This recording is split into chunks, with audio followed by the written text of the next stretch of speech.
Hello Pisces, Sun, Moon, Rising, and Venus signs. Kamusta kayo? Sana po'y nasa mabuti kayong kalagayan. Welcome back po sa Star Tarot. At kung bago kayo rito, welcome din po kayo. Please subscribe, like, share my videos, and leave me a comment kung nakaresonate kayo. Thank you. So Pisces, mga paunang mensahe ninyo. So you know what? Parang some of you rito, no, a few of you maybe is grieving. You know, maybe you have lost someone, no, baka mahal ninyo sa buhay, baka namatayan kayo in the past. Maaring bago lang, no, pwedeng recently lang, a few months ago, few weeks ago, mga ganyan, and you are still grieving. You know, nag-aano pa kayo, malungkot pa kayo, hindi pa kayo totally nakaka-overcome, no, sa loss na ito. Kaya ngayon, ano, ang napipick up ko dito dahil sa pagkamatay siguro ng mahal ninyo sa buhay, someone very close to you, someone na baka kamag-anak mo or kapamilya mo, um, mas lalong ano kayo kasi parang ano 'to, alam mo napi-pick up ko Pisces, this person could be someone na maaaring malaki ang impluwensiya sa buhay mo, maaaring lagi mo 'tong kasama, very close ka sa kanya. Kaya parang alam mo 'yun, yung ngayong wala na siya sa tabi mo, parang, nawalan ka ng kamay or parang nawalan ka ng paa, yung bang a part of you is lost, no? Yun ang maaring nararamdaman ng iba sa inyo, yun ang napipick up ko dito. Kaya ngayon parang mas magiging closer ka sa Panginoon. Mas magiging closer ka ngayon sa universe, sa divine universe kasi parang sinusurrender mo na. Parang sinusurrender mo na ang lahat-lahat sa kanya sa ngayon. Maaring ito yung loss na to maybe is the key, you know, para na mas i-offer mo ang lahat, mas maging closer ka sa universe at ialay mo yung buhay mo sa kanya. Yung you are going to surrender everything, no? Maaring pag nagdadasal ka lately, baka sinasabi mo sa kanya na Lord, ikaw na ang bahala sa akin. Parang ganun, no? So, the next message is dolphin, play. So, ayan, it's time for you to play. It's time for you to unwind naman. It's time for you to um to relax. Okay? Kasi baka dahil nga you are grieving, baka most of your time nag-iisip ka lang. Most of the time siguro umiiyak ka pa, parang ganyan. So, iniimbitahan ka dito na life doesn't end there, your life doesn't end there, no, at give yourself time, a break, give yourself time, space or room to breathe. Okay, have fun. Maaaring sa about time na naunti-unti pag-isipan mo ng tanggapin ang loss na ito, yung ganyan. Okay? And tama yan, no? Just go with the flow with life. Surrendering is the best thing to do talaga. At ipaubaya mo, ibigay mo na sa universe ang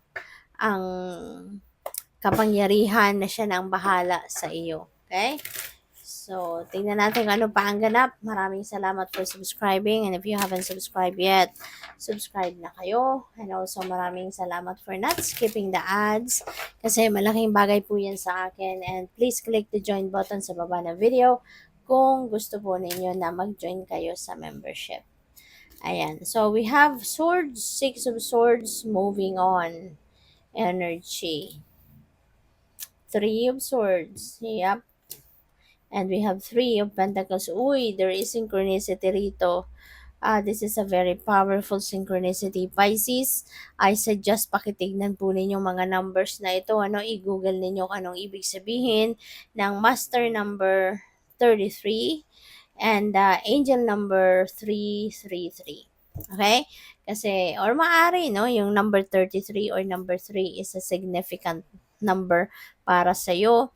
And also, tignan po ninyo yan, i-google po ninyo, marami pa kayong mababasa dyan na makaka-resonate sa inyo at makakatulong sa inyo, 'di ba? As you move forward in your life.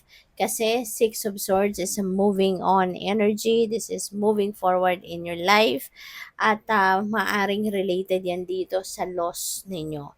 So, maaari unti-unti, no, magigising na kayo sa katotohanan and maybe unti-unti magliliwanag na yung isip ninyo na that is part of life. 'Di ba? People in our lives come and go. Merong mga pumapasok, dumadating sa buhay natin at a certain period sa buhay natin and it uh, um, nag-i-stay sila hanggang habang buhay tayo. And there are some people, no, that will come sa buhay mo and after na magawa niya yung kanyang misyon sa buhay mo, then they will be gone. No, may mga ganon talaga. So maybe matatanggap mo ng may ganon talagang kaganapan sa buhay natin. Kaya maaari na matatanggap mo na din, no, na you have lost that person already at this point. Alright? Kaya, with that acceptance, you are going to move on. You are going to start to move forward na in your life and start anew. No? At maari na kayo ay magre-relocate din kasi masyadong masakit siguro para sa inyo ang nangyari. Kaya para makalimot kayo, mabilis kayong makapag-move on sa buhay, maybe magre-relocate kayo dito. No, kaya may travel energy dito. Three of Wands is also about travel energy. Kaya, maaari talaga na kayo ay pupunta somewhere, para maiba naman ang environment ninyo. Okay? And yung may sun rays dito, no? So feeling ko kung saan man kayo papunta, that is going to be a very optimistic move para sa iyo. Siguro confident ka din, ano, na saan ka man mapunta, you are definitely be able to start a new life doon na magiging masaya ka. Okay? This is travel, yung ganon. And for some of you, this could mean expansion. Maaari ang iba sa inyo, ito na yung time for you to grow, for you to evolve, for you to thrive. So, good luck. And the moon, ayan. So, pay attention kayo sa mga panaginip ninyo. Pay attention kayo sa mga intuitive messages and nudges that are coming your way. Kasi maaari na maraming guidance, downloads, no, na pinapadala ang universe sa inyo in order for you to be guided, no? Para, alam mo yun, as you tread towards your new life, ginagabayan kayo. Okay? Kaya pakinggan ninyo yan, pansinin ninyo, mga panaginip ninyo, at ang mga intuitive messages ninyo. Okay? We have Three of Swords. Feeling ko related yan dito. Three of Swords is heartache and heartbreak, hindi ba? So, maaari talaga na talagang sa pagkawala ng taong ito sa buhay mo, sobrang sakit ang naramdaman ninyo. Sobrang lala siguro ang nangyari rito, no? Maaring this is a sudden death, kung sino man yan sa buhay mo, kaya sobra kayong nasaktan, no? Gutay-gutay pa ang puso ninyo, no? Hindi pa kayo totally healed. So, maaring, ano pa yan, recently lang nangyari, no? We have Three of Pentacles. Mabuti na lang, meron kang mga kaibigan, diba? Meron kang mga kaibigan na handang dumamay sa'yo, meron kang mga kaibigan, kamag-anak siguro, na always willing to be by your side. You have a community of people around you that are very supportive of you, no? Kaya lagi silang nandyan para tulungan ka, para gabayan ka, i-remind ka, mga ganyan. And on a different perspective naman, on a different note, maaring yung tatlong taong ito, maybe they are collaborating with you.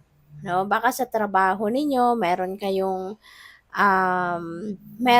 project na kailangan ninyo ng katulong at maaaring ito, you will be working with these people. Maybe you are going to be collaborating with these people, no? So, congrats sa iyo dyan. Kasi, yung tagumpay mo, magiging tagumpay din nila. Ang tagumpay nila will be also magiging tagumpay mo din. And we have the lovers. Ayan. So, baka kayo din ito, Pisces. for some of you. Kasi collective reading ito. Kaya hindi lahat ng mensahe dito interconnected. Merong mga mensahe na magre-resonate sa iyo, merong mga mensahe na hindi. Kaya dito naman sa lovers, maaaring meron kayong relationships. This could be a new relationship na papasukin ng iba sa inyo, or maaaring meron kayong existing relationship na. At baka meron kayong mga decision making na kailangang gawin, kailangang harapin na related sa inyong relationship. Pwedeng ganun din ang ganap. Pero, since meron tayong moon energy, and the moon energy signifies na maaaring hindi pa kayo ready na magdesisyon kasi maaaring malabo pa ang sitwasyon. Kaya this is reminding you also na even though meron kang kinakaharap na bagay na kailangan mong pagdesisyonan, this is not the right time for you to make that decision anyways. So, hintay-hintay ka pa. Okay? Allow the situation to develop. No? Baka maaaring sa paglipas ng mga araw, ng mga oras, mas marami ka pang impormasyon na makukuha, no, na maaaring makatulong sa iyo, no, na mas maging malinaw sa inyo ang sitwasyon before you make a decision. Okay? Good luck. Thank you for watching. Love and light. Namaste.